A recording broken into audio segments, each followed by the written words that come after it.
In this lesson, we're going to... What's John writing? John the Revelator. What's John writing? John the Revelator. What's John writing? John the Revelator. Book of the seven seals.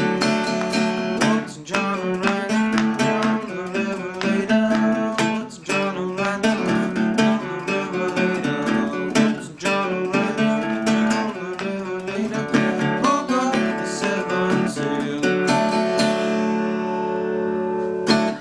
My name is Delta Lou, and today we're going to be discussing the music of Blind Willie Johnson. In this lesson, we're going to be looking at two songs, John the Revelator and Soul of a Man.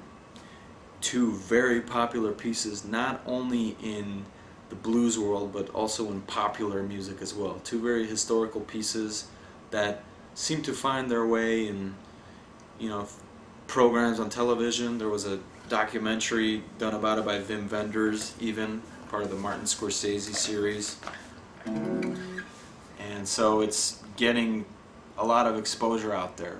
But what I'm finding is that there's not any material out there in learning how to play this song. So today we're going to be helping that matter, and we're going to be breaking down both songs, tunings, licks, and ideas that Blind Willie Johnson is using. So it's a pleasure to present that material for you here today. Now, these two songs are unique in their own right because they're not played utilizing the slide, which Blind Willie Johnson is most famous for. Now, this is a little bit different from his repertoire. It's being played in the same tuning that he always plays in, which is the vestibule open D tuning, but he's just playing. It's fairly simple. He's not playing anything fairly complicated. It's just that there's not much material out there stating what he's playing or what he's exactly doing. So today we're going to discuss and we're going to break down the theory of both songs. And I've found that they're quite simple once you get an understanding of what is being done. Now, before we begin, I would like to always start off by saying what kinds of things we need to begin the lesson.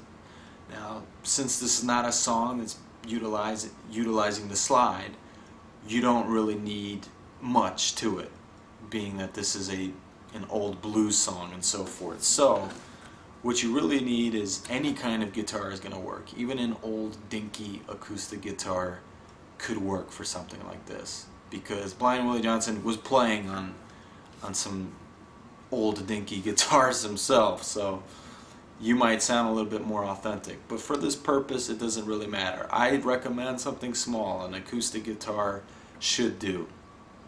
Now, I have a Martin little kind of baby guitar, which is really nice, and it doesn't matter, whatever you're comfortable with will suffice for this lesson. Now, I like to utilize plastic finger picks. This is just a personal preference. If you don't have plastic finger picks, that's not a problem. You can play with your bare fingers. But there's something very effective about having a thumb pick, and you're able to strike the strings with ease, and you create more of a dynamic sound. The strings ring a lot more crisp when you play with a thumb pick. I utilize plastic thumb picks and one index pick. Now, I don't recommend you using metal finger picks, because that's usually for like a banjo, and you will scratch up your guitar, and it's not very comfortable at all. So again, no preference, but I like to have this kind of 1-2 setup: a thumb pick and an index finger pick. Another thing that we're going to need is a capo. This is very beneficial. If we're going to be playing along with the original LP with Blind Willie Johnson, you will need a capo to put on the second fret. But for the purpose of our learning today, for the purposes of this lesson, we are not going to play it in the same key as Blind Willie Johnson, just because he plays it in a high key. It's in the open E. And so we're going to be playing both songs in open D, vestibule tuning, which is very common and very convenient for our learning purposes. And that's why we're going to tune here together here shortly. We're going to be in open D tuning, vestibule tuning as it's also commonly referred to. So let's get situated here. We've got our basic components, and let's tune up to each other. And so here we go. I'm going to start the 6th string, the top string. That's going to be my D.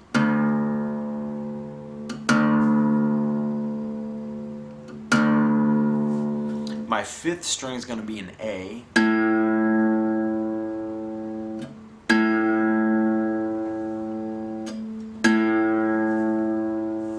My 4th string is going to be a D.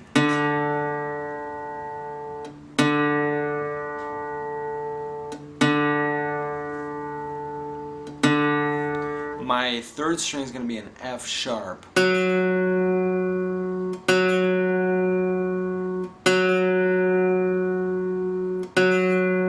My 2nd string is going to be an A.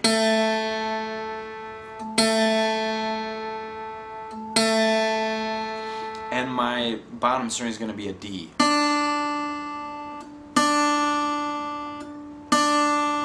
And all together.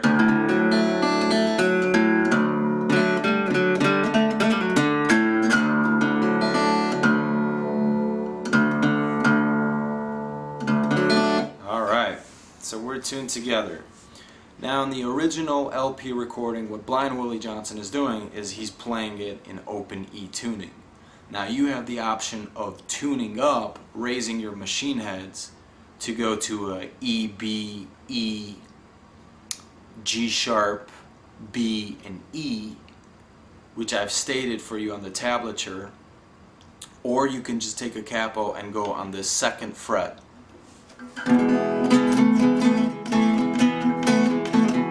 If you're going to follow along with the LP, which you will do on your own after the lesson, you will have to put a capo on the 2nd fret to be in tune in the right key with Blind Willie Johnson. But for our purposes, rather than having you tune your strings and get up in that high tension and maybe your strings will break if it's tighter, we're going to play it safe and just stick with the open D vestibule tuning for the purpose of this lesson and DVD. Fairly simple. Now that we're tuned up together, I would like to discuss a little bit about the right hand component, right hand techniques. Now I have my right arm positioned as such, across it diagonally, just like as you would in playing a regular guitar. But when you play this kind of music, the thing about these two songs is there's no certain emphasis on a particular finger picking style to be played with this. You can play it fairly liberally in any way that you want, and most of the emphasis is going to be striking the strings on the 3rd and 4th fret, because that is where most of the riff is being formulated at. So as long as you're striking in that vicinity, you should sound good. Now there's no really any way to, there's no certain strokes like, oh, you need to have this certain amount of downstrokes, upstrokes. It's however you want to do it, however you're comfortable with. Now I'll show you how I do it, is I always have, with the outer lining of my right hand, I like to position the outer line of my right hand and let it dampen over the 6th string and let it rest like this. And that's because when your right hand is like that, you're on guard to strike any accompanying bass notes. And your index finger is going to be carrying the brunt of most of the work, in that you're going to be picking out most of the melodic concepts. The strings on the treble strings are going to be carried out by the index finger, and you're going to be like pinching together.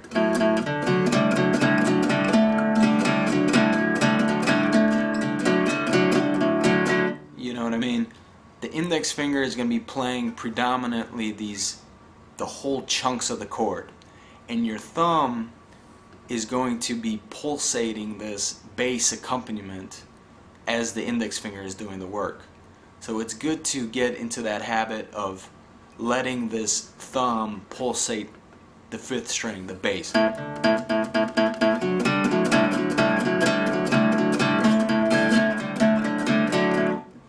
know what I mean? It's more effective in that way, but you don't need to necessarily play it like that. You can just play downstrokes like.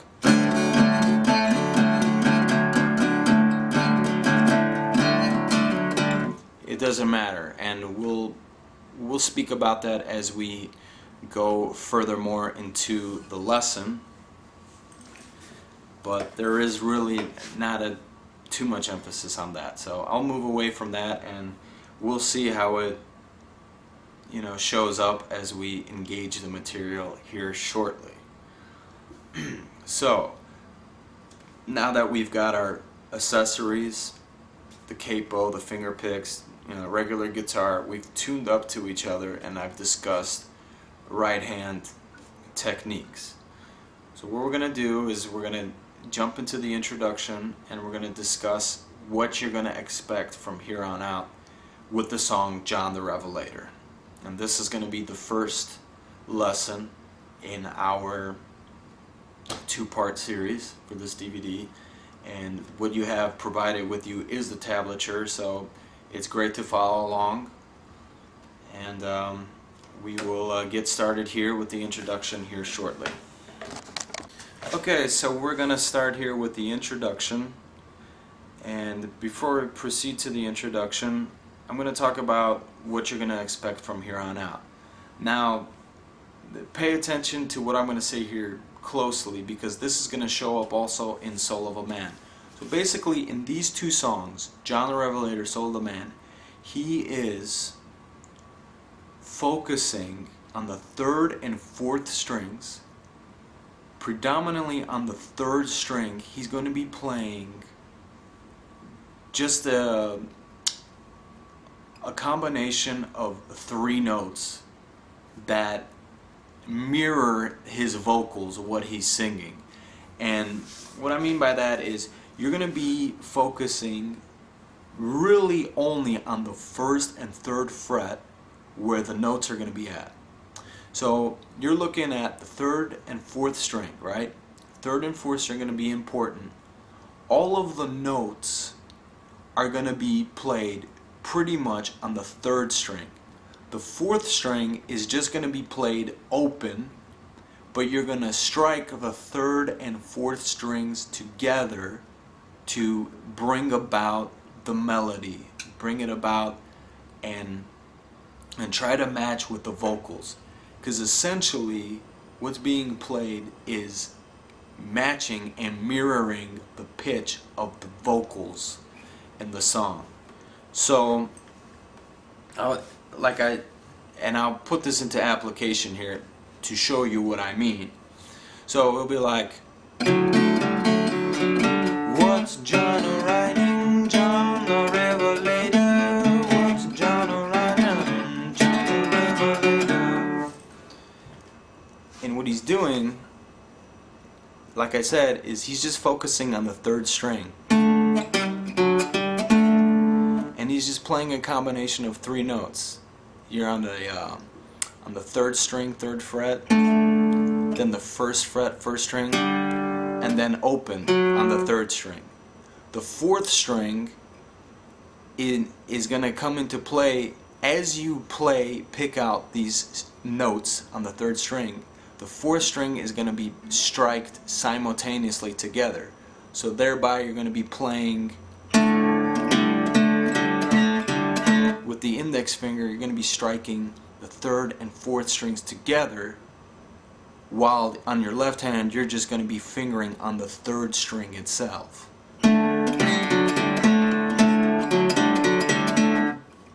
And that's going to present much of the core of all of the riffs throughout both songs, John the Revelator and Soul of a Man. And the emphasis is going to be, as I stated earlier, even before this introduction segment, on the third and fourth strings. And you're going to be really focused on 2 frets across these entire songs. The first fret and the third fret. That's it.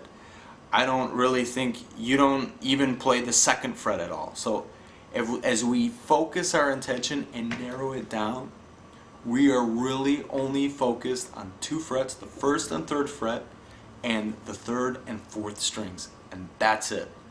And then later on, you'll dabble a little bit on the bottom strings as we get into the 5-chord segment later on. But that is something to know off the bat. This is something that you will expect as we engage the material from here on out. So pretty straightforward, and it will all start to come together as you see here. So in the introduction, now this is fairly brief, he just plays this kind of continuous up and down strum before he starts singing the songs and gets into that riff. And what he's doing is he's actually playing all the strings. He's just playing chords up and down. And if you locate the third string on the first fret, he fingers that and then he fingers that off. He's just playing like a continuous pull off, and it's going to sound like this.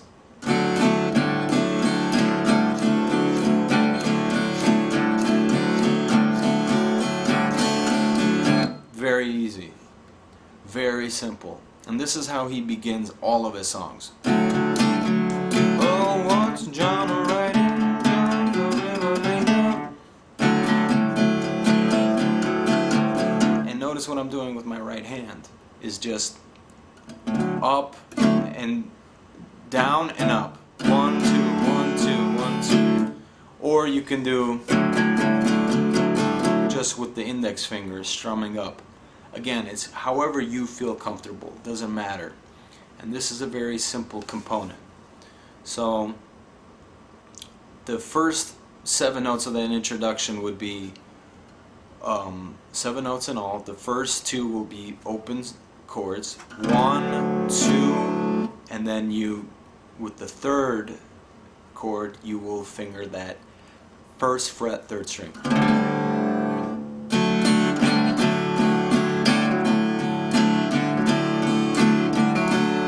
So I'll go a little bit slower.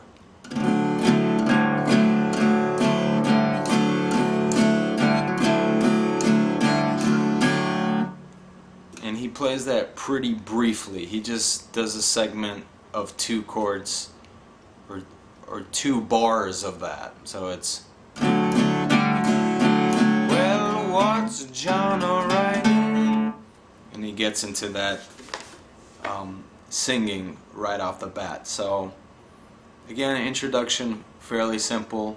We can move on from there. But when you begin the lyrics of the song, begin that first verse, that's where you have to be careful about timing. And that's what we're going to talk about here. So this introduction will start off with the lyric, well, who's that riding, right? So, well, what's John riding? Well, what's John riding?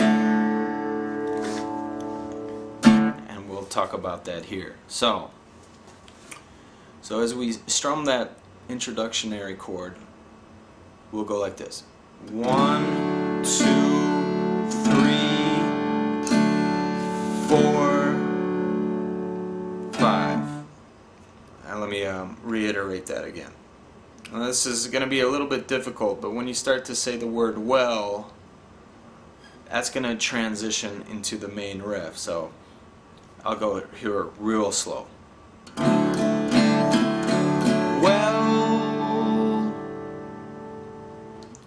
And you're going to say the word well when you play the first fret, third string the second time. So here we go.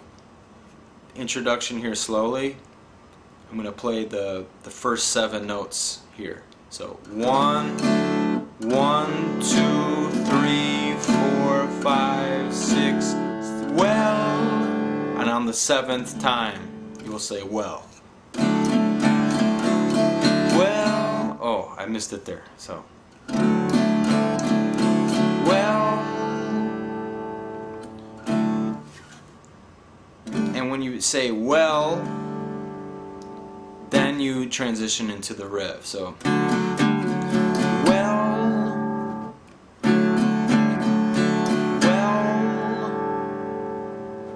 and I'll go slower.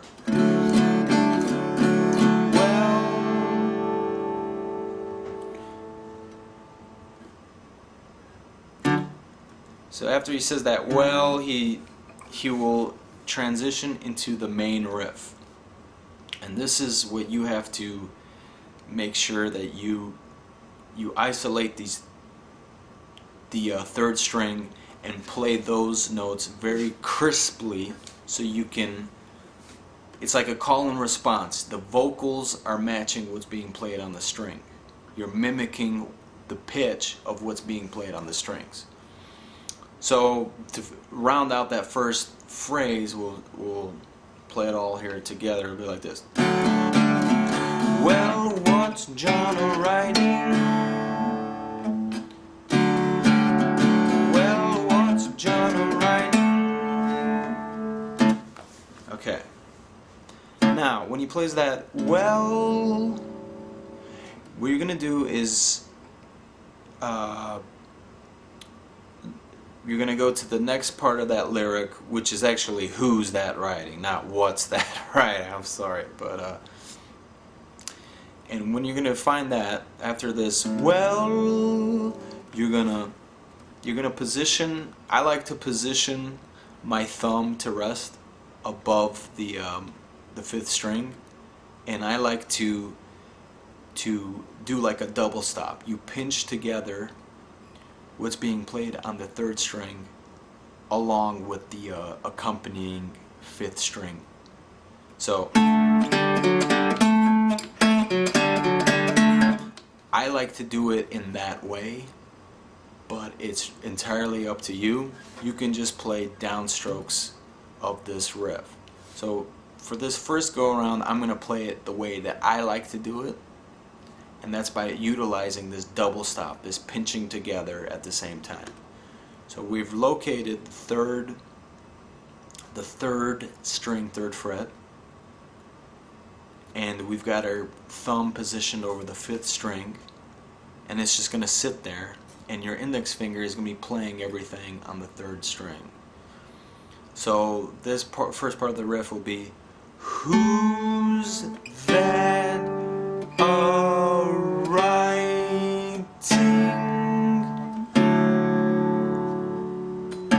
And these notes on the 3rd string are basically matching the pitch of the vocals. And this construct here is going to be 5 notes in all. So the first one is going to be who's on the 3rd string, 3rd fret, who's. Then you're going to locate the 1st fret, 3rd string, and you're going to say that, and then who's that, and I'm doing the double stop, who's that. And with the index finger, you want to strike the 3rd and 4th string. So really the chord is, you don't just want to play the 3rd string by itself. You want to play the 4th and 3rd string simultaneously to give it that dynamic feel. Because in the original LP, Blind Willie Johnson, he's playing more than that. It's like he's playing like a full chord. But there's a lot of emphasis going on the 3rd and 4th strings. So to reach that, in my method, I'm pinching, doing this double stop, and there's 5 notes in all. So the first note is on the 3rd fret, 3rd string, then the 1st fret, 1st string, 1st fret, 3rd string, I'm sorry, then open on the 3rd string, and then first fret, first string, first fret, third string, and then to the third. Who's that a-writing? 5 notes in all. Who's that a-writing? Who's that a-writing? And then you end with the downstroke of open chords. And this, pretty much this concept is going to reappear over and over again throughout the song. It is just a combination of those, the first and third fret on the third string. And in those combinations, he's matching whatever he's singing is just the pitch that's being played on the guitar. So once you get this first part, it's pretty easy, smooth sailing from here on out. So slowly, there's 5 notes, and it'll be like this. My first note, it'll be who's on the third fret, third string, that, then the open string, and the first fret, writing. Who's that a-writing? Or you can do, in your method, if you choose, downstrokes. Who's that a-writing? Where you would play from like the 5th string down. Who's that a-writing?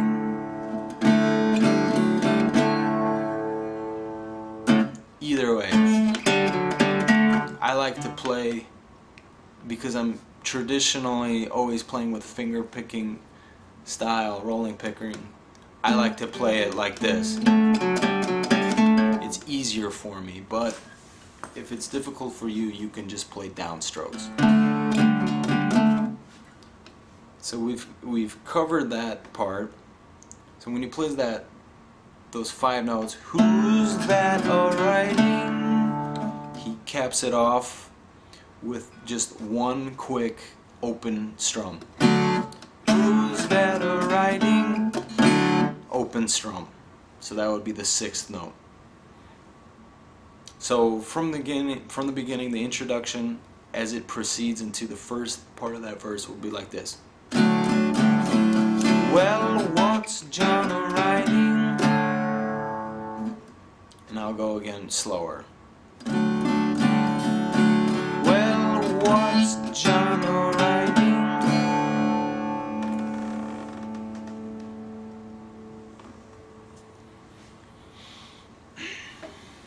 Fairly straightforward and simple, and now we'll go to the second part of that verse. And after he says, what's John a-writing? He plays that open fret, and in the second verse, we're going to start here. It will be like this. It's going to be a combination of 6 notes here, and John the Revelator will go like this. John the Revelator.